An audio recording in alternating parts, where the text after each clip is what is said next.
안녕하세요. 말씀과 함께 기도 오늘 105일차 요한계시록 19장부터 20장까지 우리 말씀 가이드 시작하도록 하겠습니다. 19장은 어린 양의 혼인잔치가 주된 내용이 되겠습니다. 차례대로 살펴보도록 하겠습니다. 첫 번째, 네 번의 할렐루야가 나옵니다. 이 할렐루야라는 말은 이제 분철을 하면 할렐이 찬양하라는 뜻이고요. 그 다음에 루가 너예고 야가 그러면 야훼 하나님입니다. 그래서 성경에 나오는 성경 인물 중에서 야가 들어가면 그 야훼 하나님을 뜻하는구나. 그래서 뭐 엘리야라든지 히스기야라든지 이사야라든지 이렇게 야자가 들어가면 야훼 하나님을 뜻하는 것입니다. 그러면 요 말의 의미가 뭐겠습니까? 할렐루야의 의미가 너의 하나님을 찬양하라 이런 뜻이 되겠죠. 그러니까 당신의 하나님을 찬양합니다. 하나님을 찬양합니다. 것이 네 번 나오는데 첫 번째는 1절에 나옵니다. 2일 후에 내가 들으니 하늘에 허다한 무리의 큰 음성 같은 것이 있어 이르되 할렐루야 구원과 영광과 능력이 우리 하나님께 있도다. 그래서 제가 노란색으로 표시를 좀 해놨지 않습니까? 그러니까 첫 번째 찬양은 뭡니까? 우리가 받은 구원과 우리 앞에 놓인 영광으로 인해서 하나님을 찬양합니다 라는 겁니다. 두 번째는 2절부터 3절에 나오는데요. 그의 심판은 참되고 의로운지라 음행으로 땅을 더럽게 한 큰 음녀를 심판하사 자기 종들의 피를 그 음녀의 손에 갚으셨도다 하고 두 번째로 할렐루야 하니 그 연기가 세세토록 올라가더라.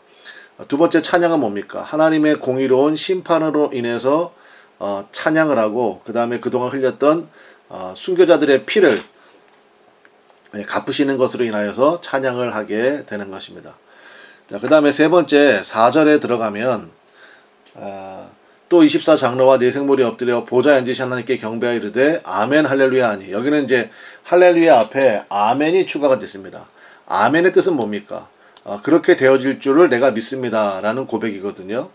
그게 바로 아멘입니다. 그러니까 그렇게 되어지기를 내가 믿습니다. 따라서 아멘 할렐루야 하면 뭐겠습니까? 하나님께서 작정하신 계획은 반드시 그렇게 이루어질 줄로 내가 믿고 하나님을 찬양한다는 것입니다. 하나님에 대한 전적인 신뢰의 고백이 아멘 할렐루야가 되겠습니다. 그 다음에 네 번째 할렐루야가 6절에 나오는데 또 내가 들으니 허다한 무리의 음성과도 같고 많은 물소리와도 같고 큰 우레소리와도 같은 소리로 이르되 할렐루야 주 우리 하나님 곧 전능하신 이가 통치하시도다. 마지막 네 번째 할렐루야는 뭡니까? 하나님의 다스리심으로 인해서 찬양한다라는 것입니다. 전능하신 우리 하나님께서 통치하신다. 이것이 바로 우리가 평안 가운데 거할 수 있는 유일한 이유죠. 상황이나 환경이 아니라 그 하나님께서 다스리고 계신다라는 고백이 있을 때 우리 하나님을 비로소 진정으로 찬양할 수 있게 된다는 것입니다. 어떻습니까? 여러분의 삶에도 이 네 가지 할렐루야가 가능하시겠습니까? 그 고백이 우리 가운데 이루어지기를 바랍니다. 두 번째는 어린 양의 이제 혼인잔치 19장 전체가 사실은 이 주제라고 그랬는데 7절부터 11절에 나옵니다. 자, 7절부터 8절 말씀을 먼저 보겠습니다. 우리가 즐거워하고 크게 기뻐하며 그에게 영광을 돌리세요. 어린 양의 혼인 기약이 이르렀고 그의 아내가 자신을 준비하였으므로 그에게 빛나고 깨끗한 세마포 옷을 입도록 허락하셨으니 이 세마포 옷은 성도들의 옳은 행실이로다 하더라. 그러니까 혼인잔치는 뭡니까? 그러니까 주님과 우리가 영원히 하나 되는 기쁨의 잔치가 바로 하나님 나라에서 열리는 어린 양의 혼인잔치죠. 따라서 성도는 고난이 사라져서 기쁜 것이 아니라요. 이 기쁨이 고난을 덮어버리는 것입니다. 그러니까 무엇보다도 이것은 예수님을 진정으로 만나게 될 때 이런 변화가 우리 안에서 이루어지는 것이거든요. 여러분 요한복음에는 7가지 표적이 나오잖아요. 그 중에 첫 번째 표적이 뭡니까? 혼인잔치예요. 그래서 이제 이것은 제가 나중에 따로 한번 말씀을 좀 나누기를 원하는데요. 그래서 일단 우리가 기억할 건 뭡니까? 하나님과 주님과 내가 하나 되는 영원한 기쁨의 잔치가 우리 천국에서 준비되고 있다라는 것. 이거 하나를 여러분 마음속에 깊이 새겨두시기를 바랍니다. 자, 세 번째는 백마탄자 이야기가 나옵니다. 11절부터 21절인데 여기서 한 가지 구별할 것. 요한계시록 6장에는 흰말을 탄 자가 나오거든요. 그러니까 흰말을 탄 자는 가짜 적그리스도를 의미합니다. 마귀는 모방, 흉내내는 자라 그랬죠. 그 존재 자체가. 그래서 이제 6장에 나오는 흰말을 탄 자와 19장에 나오는 백마 탄 자는 다른 존재다. 라는 것을 우리가 기억을 좀 하고 이 내용을 보면 좋겠습니다. 자, 11절에 보니까 또 내가 하늘이 열린 것을 보니 보라 백마와 그것을 탄 자가 있으니 그 이름은 충신과 진실이라. 그가 공의로 심판하며 싸우더라. 자, 하늘이 열린 것을 보았습니다. 그리고 백마와 그것을 탄 분을 보았는데 일단은 우리가 기억할 거, 여러분 하늘이 열리는 체험이 여러분 가운데 있으시기 바랍니다. 그러니까 성도는요, 요한계시록 말씀을 통하여서 계속 우리한테 보여주는 게 뭡니까? 그리고 여기 19장에도 내가 보니 이게 계속 나오거든요. 그러니까 성도는요, 하늘의 영광을 봐야 됩니다. 그러니까 아무리 큰 어려움이 있더라도요, 열린 하늘과의 교통이 있으면, 그 영광을 봤으면 어떠한 고난도 흔들림이 없죠. 그리고 끝내 마침내 승리하게 된다라는 것입니다. 그러니까 힘들다고 느껴져서 중단하게 만드는 것, 이게 바로 마귀의 미혹의 영이지 않습니까? 우린 그래서는 절대 안 되겠죠. 또 여기 백마 타신 분의 이름이 나오는데 충신과 진실. 그러니까 충신이 뭡니까? 그러니까 충성이라는 뜻이에요. 그 다음에 진실하신 그 예수님의 모습이 드러나고 있습니다. 우리도 이러한 마음과 자세를 가지고 우리 하늘이 열리는 그러한 은혜가 있기를 간절히 축원합니다. 14절부터 15절에 보면 좀 더 구체적인 내용이 나오는데요. 보겠습니다. 하늘에 있는 군대들이 희고 깨끗한 세마포 옷을 입고 백마를 타고 그를 따르더라. 그의 입에서 예리한 검이 나오니 그것으로 만국을 치겠고 친히 그들을 철장으로 다스리며 또 친히 하나님 그 전능하신 이의 맹렬한 진노의 포도주 틀을 밟겠고, 여기서의 이미지는 뭡니까? 대장 되시는 예수님의 이미지죠. 그래서 우리가 대장 되시는 예수님을 믿고 따르는 것입니다. 우리 뭐 찬송가에도 뭐 십자가 군병들아 뭐 이런 찬상도 있잖아요. 그러니까 우리는 정말 대장 되신 예수님을 따르는 그런 십자가 군병들로서 그런 모습을 바라보고 나가는 건데, 그러니까 어린 양 되신 예수님의 참 모습이 어떤 모습입니까? 사실은 만군의 주요 만왕의 왕이신 대장 되신 예수님의 모습이라는 것입니다. 또 한 가지는 마귀를 이기는 힘이요, 말씀에 있는 것을 보여줍니다. 제가 노란색으로 표시를 좀 해놨죠. 예리한 검이 나온다. 예리한 검, 이게 말씀. 제가 앞서 말씀드렸죠. 스가랴 5장의 계시에 의해서 이 검, 그 다음에 혹은 낫, 농사 지을 때 쓰는 낫이 있죠. 낫. 이런 것들이 전부 다 두루마리를 상징한다 그랬죠. 두루마리는 말씀이잖아요. 그래서 예리한 말씀이 나온다라는 것입니다. 그러니까 결국 말씀으로 심판하시고 말씀으로 승리하시는 우리 대장 되시는 예수님을 우리가 볼 수 있습니다. 그래서 이 말씀 기도가 중요하다고요. 하나님 말씀이 여러분 안에 있으셔야 됩니다. 마귀의 시험을 예수님께서 말씀으로 이기신 것처럼 미혹하는 영의 시험도 우리가 말씀으로 확고히 서 있을 때 얼마든지 승리할 수 있다라는 것입니다. 자, 그리고 이제 이어지는 20절부터 21절 말씀을 보면 짐승이 잡히고 그 앞에서 표적을 행하던 거짓 선지자도 함께 잡혔으니 이는 짐승의 표를 받고 그의 우상에게 경배하던 자들을 표적으로 미혹하던 자라. 이 둘이 산채로 유황불 분눈못에 던져지고 그 나머지는 말탄 자의 입으로부터 나오는 검의 죽음에 모든 새가 그들의 살로 배불리더라. 그러니까 죽음의 대잔치가 벌어지게 된다는 것입니다. 그래서 짐승을 따르던 사람들, 그 다음에 그 짐승 자체가 맞이하게 되는 영원한 종말에 대해서 말씀을 주고 있습니다. 그러므로 우리는 대장 되신 예수님 믿고 따르고 견디는 그러한 믿음의 모습이 중요하죠. 자, 20장으로 넘어가겠습니다. 20장에 넘어가면 여러분 한 번쯤은 다 들어보셨을 텐데 이제 천년 왕국 이야기가 나옵니다. 여기에 대해서 우리가 좀 정리를 하는 그런 시간이 좀 되면 좋겠습니다. 자, 첫 번째는 이 개념이 굉장히 중요한데요. 천년 왕국이 아니라 천년 동안이라는 것입니다. 여러분 성경 전체에요, 천년 왕국이라는 말은 나오지를 않습니다. 그러니까 천년 동안만 나와요.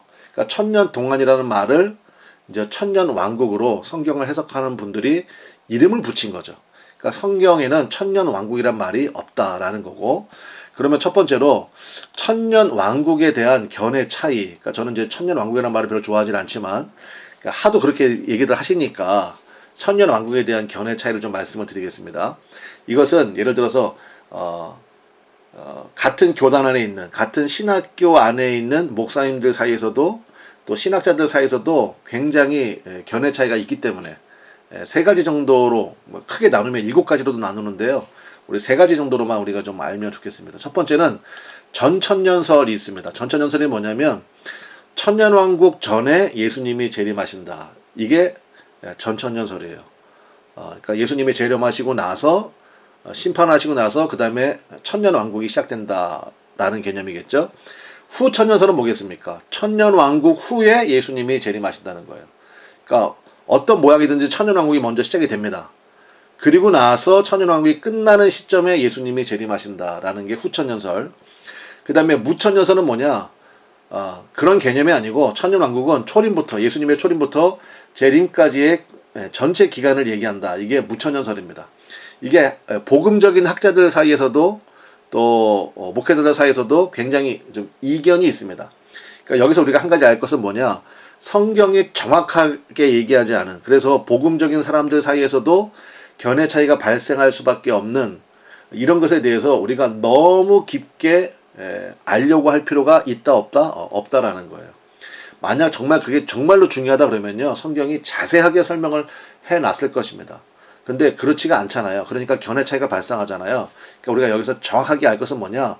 예수님은 반드시 오신다. 이거 하나만 붙들고 있으면 된다라는 것입니다.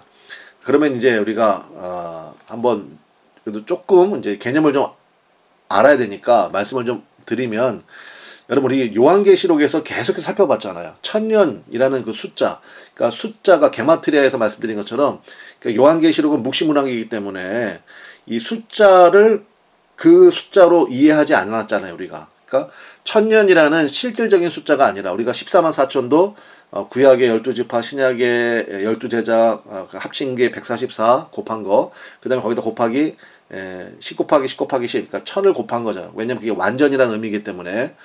마찬가지로 이 천년이라는 것도 실질적인 숫자가 아니라, 그러니까 한마디로 얘기하면 오랜 기간을 뜻한다라고 보는 것이 맞습니다.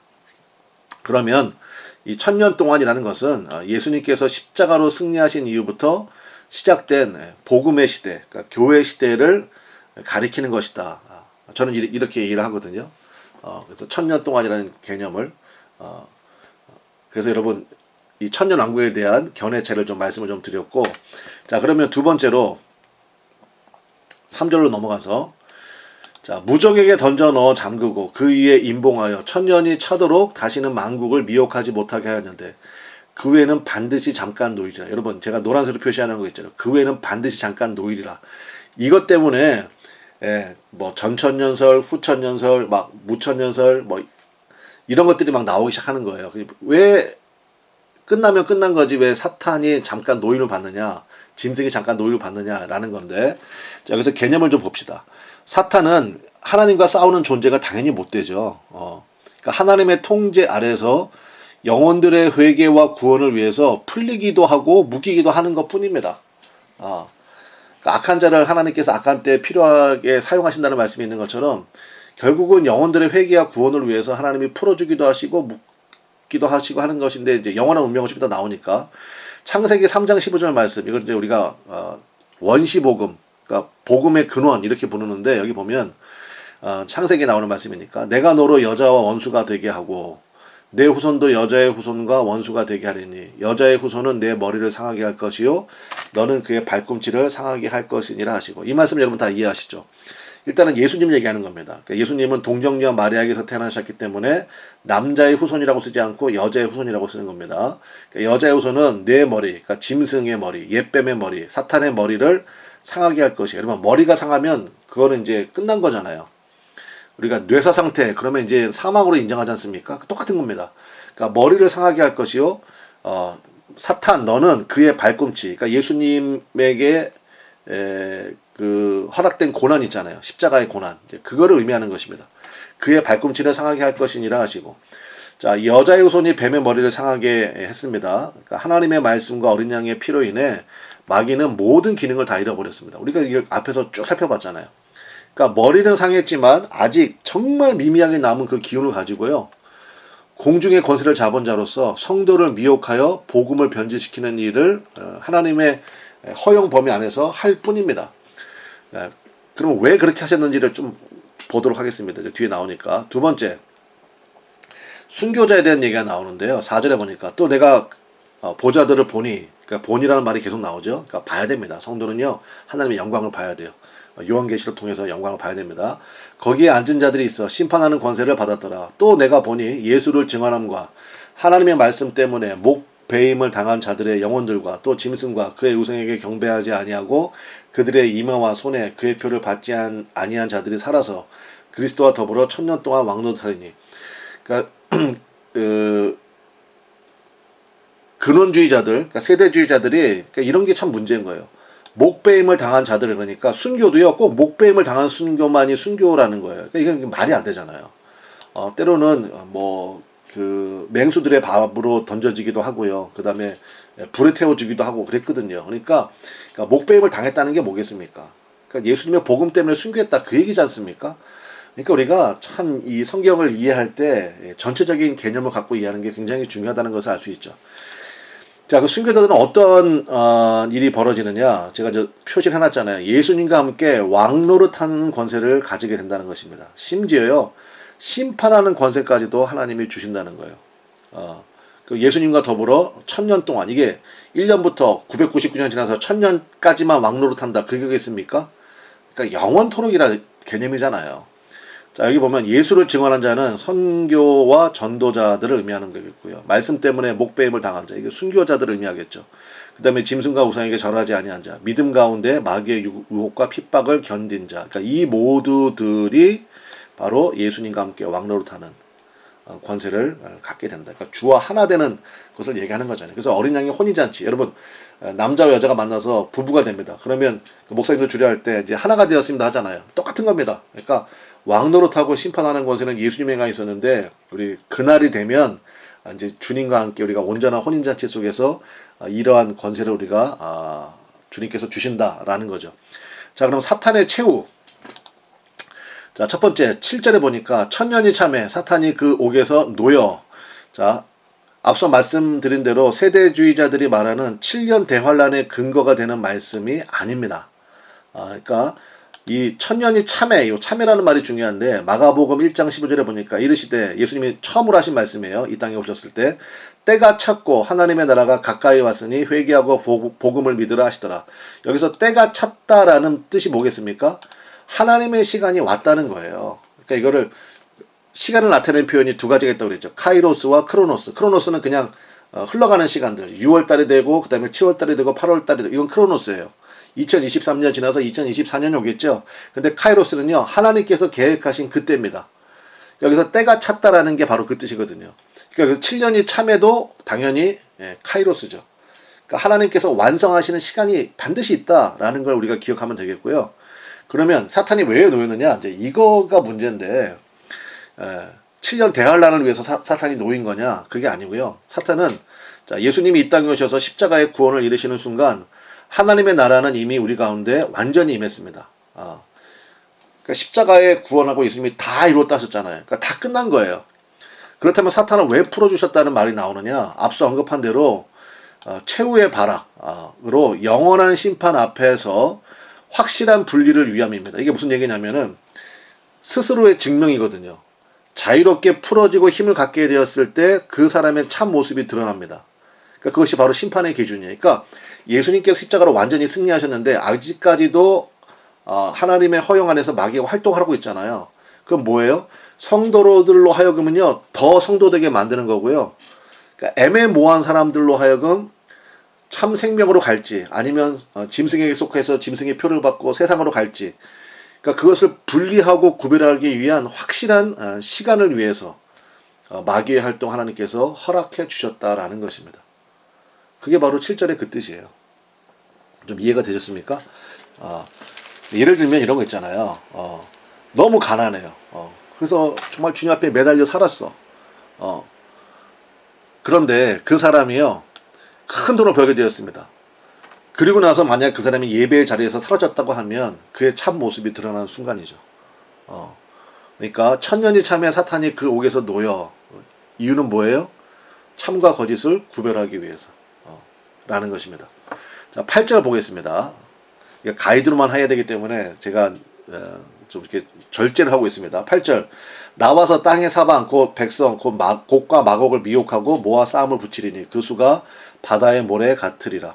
자, 곡과 마곡이 뭐냐면 에스겔서 38장에 정확히 나옵니다. 포로에서 이제 막 돌아왔는데 그 이스라엘 백성, 포로에서 돌아온 이스라엘 백성 가장 연약할 때잖아요. 그것을 공격한 나라가 마곡이고요. 그 나라의 왕의 이름이 곡입니다. 그러니까 즉 하나님의 백성이 가장 연약할 때 공격하는 출애굽 당시에 아말렉과 같은 악한 세력을 의미하는 거죠. 근데 하나님이 출애굽기 보면 그 아말렉을 진멸하라고 말씀하시잖아요. 그러니까 이 곡과 마곡의 운명도 마찬가지라는 것입니다. 자, 10절 보겠습니다. 10절.